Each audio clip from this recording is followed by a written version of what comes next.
В столице прошел Киев Open Air. Под открытым небом звучал крымско-татарский джаз.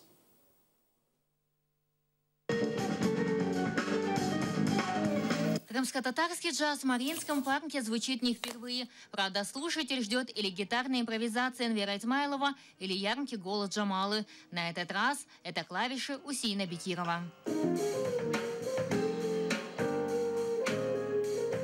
Играют музыку, которую надо слушать, там душевно понимать, конечно, качественно.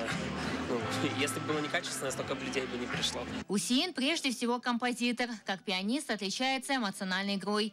Горячий южный темперамент и вихрь эмоций. Все это ощущается в произведениях Бекирова. Музика – це душа Усейна Бекирова. Для любого музиканта дуже цікава інша музика. Музика інших народів, тому що там завжди можно найти щось нове, то, чего ты не находишь ще. В прошлом талантливый скрипач сегодня один из ярких представителей современного джаза. Любовь к нему привил отец, известный в Крыму виолончелист, пианист Реза Бекиров. Эта джазовая музыка, она как бы прогрессирует, она на месте не стоит, поэтому все самое современное пытаешься внести, чтобы как бы донести через свою призму людям, чтобы они понимали, в том числе и наш взгляд.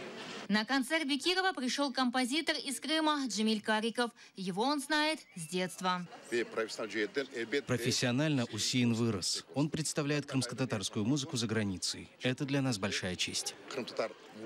Однако на этом Бекиров не останавливается, и в ближайшее время крымско-татарская музыка прозвучит уже в Европе. Усейн грозився нас в Польщу завести, в Німеччину, в Європу. Ми йому повірили. Эльвина Сидбулаева, Олег Козыкин, Заман, АТР.